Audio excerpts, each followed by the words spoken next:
हमारे जन सुधारक न्यूज़ में आपका स्वागत है। और आज की जो हमारी चर्चा है, लॉकडाउन के अंदर जो वोकेशनल एजुकेशन सेंटर्स बंद हुए हैं, जिसके अंदर कोचिंग सेंटर्स हैं, और ख़ासकर यमुना विहार में लगभग 30-40 ऐसे सेंटर हैं जो लॉकडाउन में संपूर्ण बंद रहे और अभी भी बंद हैं। कुछ व्यवसाय खोल दिए गए हैं लेकिन कोचिंग सेंटरों को नहीं खोला गया है। और आज हमारे साथ यहाँ पर स्टूडेंट एसोसिएशन के बहुत से सदस्य हैं जो कि इस बारे में अपने विचार रखना चाहते हैं। और इसमें एक विज्ञापन डीएम साहब को भी दिया गया, हमारे प्रमोद गुप्ता जी को भी दिया गया, निगम पार्षद को, और हमारे जो सांसद हैं मनोज तिवारी के प्रतिनिधि भी डीएम के पास गए। आइए जानते हैं उसकी एक रिपोर्ट हमारे संवाददाता के द्वारा। बात यह है कि इस लॉकडाउन के अंदर जो एजुकेशन सेंटर्स हैं, जो कोचिंग के मालिक हैं, उनको बहुत बड़ी दुविधाओं का सामना करना पड़ रहा है, जिनमें उनको अपना किराया देना है, अपने वर्करों की सैलरी देनी है, अपनी बिजली के बिल देने हैं, पानी के बिल देने हैं, उसके बाद उनके अपने परिवार की भी जिम्मेवारी है, जिसके अंदर उन्होंने अपने बच्चों की फ़ीस देनी है, अपनी ईएमआई देनी है, अपने खाने की भी व्यवस्था करनी है, अपने किराए के लिए भी व्यवस्था करनी है। तो देखिए उनकी आप बीती बताते हैं आज की इस रिपोर्ट में। नमस्कार, मेरा नाम भावना है और मैं यमुना विहार में खजानी इंस्टीट्यूट चलाती हूँ। आज का जो हमारा मेन मकसद है, हमारा जो एजुकेशन इंडस्ट्री की तरफ, इंस्टीट्यूट की तरफ जो सरकार का रवैया है वो बहुत ही ख़राब है।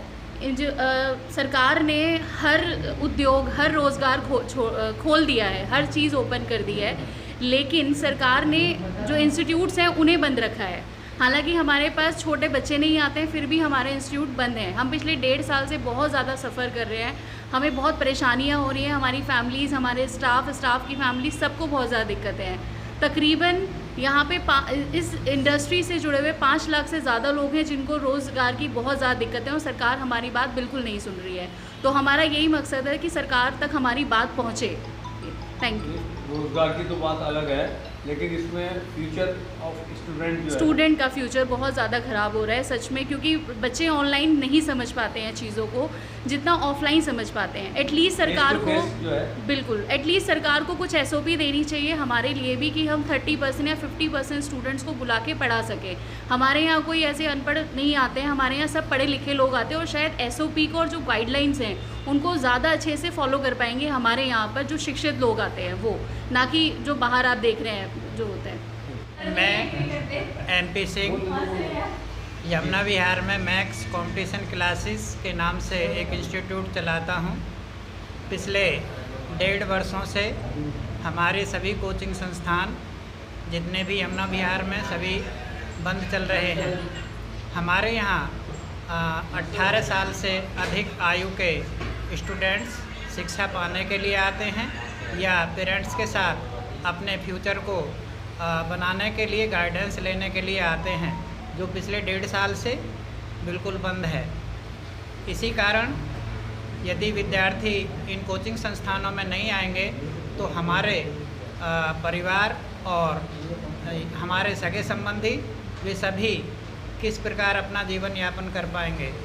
सरकार ने पिछले 1.5 वर्षों से कोचिंग संस्थानों को बिल्कुल बंद करके रखा हुआ है और इसी वजह से हम सरकार से अपील करते हैं कि वे कोचिंग संस्थानों को खोलने पर ध्यान दें।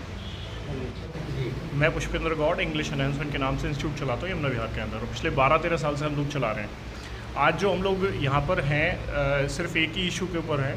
जब गवर्नमेंट ने सारी इंडस्ट्री खोल दी, इवन सबसे पहले गवर्नमेंट ने दारू का ठेका खोला, उसके बाद में जितनी भी बड़ी बड़ी इंडस्ट्री सब खुल के बैठ चुके हैं। सिर्फ ये हमारे देश का दुर्भाग्य है कि यहाँ पे बच्चों के भविष्य के साथ में और इवन स्टूडेंट्स के साथ में भी और टीचर्स के साथ में यहाँ सिर्फ एजुकेशन नहीं चाहिए, बाकी सब कुछ चाहिए। सबसे पहले गवर्नमेंट ने दारू के ठेके खोले क्योंकि वहाँ से गवर्नमेंट को इनकम हो रही है। आप गवर्नमेंट का एक भी सरकारी डिपार्टमेंट, एक भी ऑफिस बंद नहीं है। आप हमारी सर्विस लाइन में आओ, इतने सारे बैंक हैं, कोई सोशल डिस्टेंसिंग नहीं है, कोई मास्क सिस्टम नहीं है, कुछ नहीं है।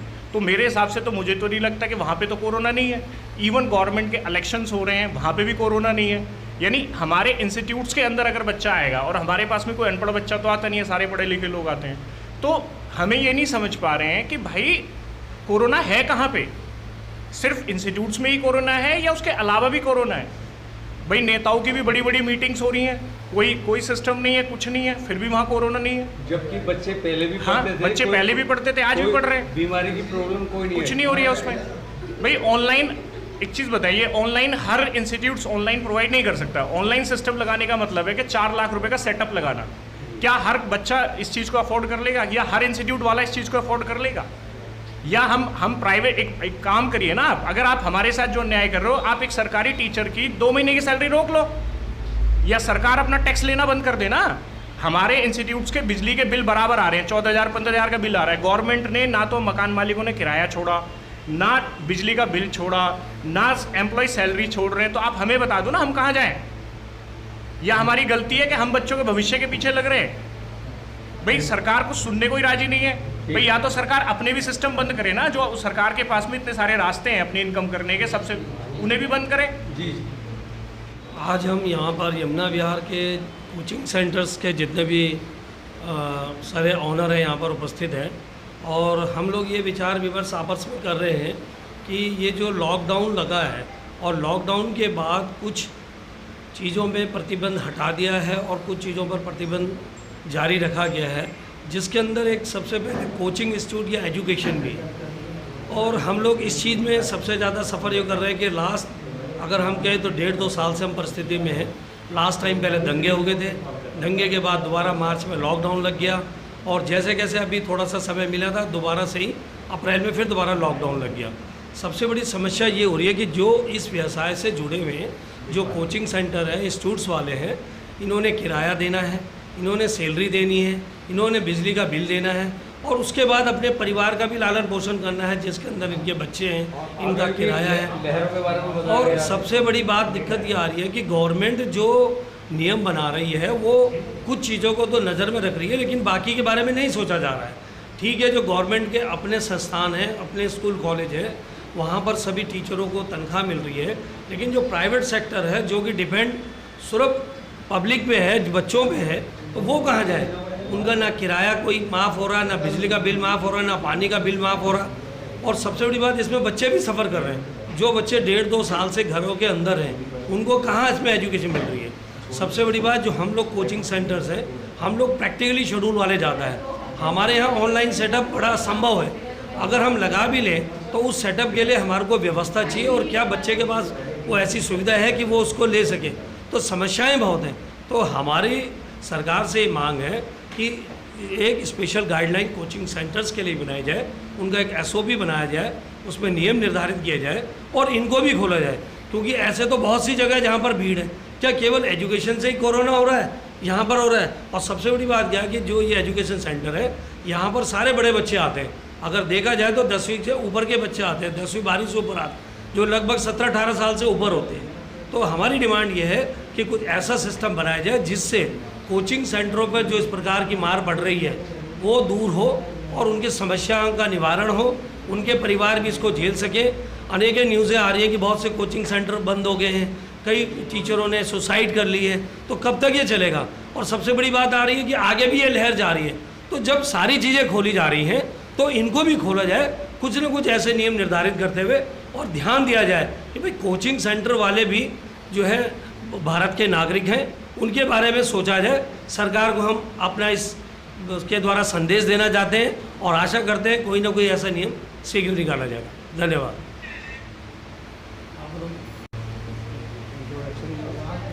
नमस्कार, मैं सुशील कुमार, अल्फाटेक कंप्यूटर एजुकेशन से। देखिए, शिक्षा संस्थान के साथ बच्चों का लिंक है और सरकार उसके प्रति जो थोड़ा सा स्ट्रिक्टनेस बना रही है, ठीक है, वो उनका अच्छा रवैया इसके प्रति है कि बच्चे हमारे लिए बहुत कीमती हैं।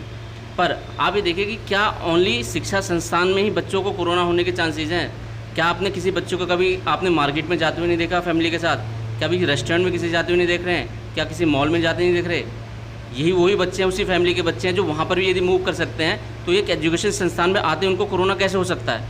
वहाँ कोरोना नहीं होगा पर यहाँ हो जाएगा। तो थोड़ा सा इस चीज़ पे गौर करके रखा जाए कि ओनली एक ही पॉइंट पे बच्चों के साथ नुकसान नहीं है, नुकसान तो हर प्लेटफॉर्म पे है। तो यानी बच्चों के रिगार्डिंग रिस्ट्रिक्शन हर पॉइंट पे रखा जाए। दूसरा मेरा कहना कंसर्न ये है सर, हमारे एजुकेशन सेक्टर से बहुत सी फैमिलियों का रोजी रोटी चलती है, उनके घर के व्यवसाय चलते हैं, उनके घर की ज़रूरतें पूरी होती हैं, उनके बच्चों को उसकी फ़ीस, उसको उनके घर के किराए, उनके घर के बिजली के बिल हमारे कहीं सैलरी के ऊपर डिपेंड है। तो आप ये देखिए कि हमारे पास ही रिसोर्सेज कहीं से निकल के नहीं आएंगे तो हम उनको कहाँ से टाइम से दे पाएंगे। हम सफ़र हो रहे हैं, हमारे साथ जुड़े जो लोग हैं वो सफ़र हो रहे हैं, और एक ऐसा वक्त आएगा कि उनकी वो भुखमरी वाली कंडीशन आ जाएगी कि वो इस व्यवसाय के साथ ना इसको धुतकार के शायद किसी दूसरे व्यवसाय पर जाना शुरू कर देंगे, क्योंकि उन व्यवसाय में उनको अपना भविष्य सिक्योर नहीं दिख रहा होगा।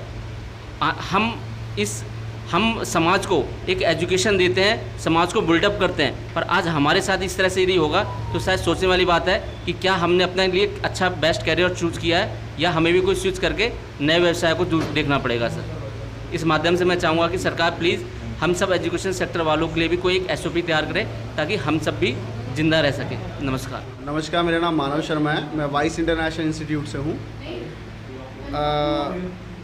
आज मैं अपनी ये बात रखना चाहता हूँ सरकार के सामने कि हमारे इंस्टीट्यूट्स के अंदर, हमारे शिक्षण संस्थान के अंदर जो बच्चे आते हैं वो सब 18 साल से ऊपर ही होते हैं 99%। तो जब वैक्सीन भी 18+ की गवर्नमेंट ने दे दी है और सब चीज़ें ओपन कर ही दी ऑलमोस्ट, तो 18 साल से ऊपर बच्चे मैच्योर जैसे कि होते ही हैं, हम लोग सब जानते हैं। सोशल डिस्टेंसिंग भी मेंटेन करते हैं, मास्क भी लगाते हैं, हर एक चीज़ मेंटेन करते हैं।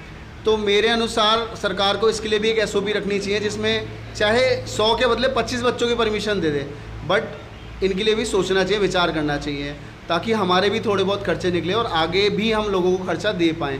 दैट मीन्स कि हमारे साथ बहुत सारे लोग जुड़े हुए हैं, थोड़ा थोड़ा अगर मान लीजिए 80% सैलरी भी अगर पहुँच पाए किसी तक, तो उसका घर परिवार भी चलता रहेगा और हमारा भी चलता रहेगा।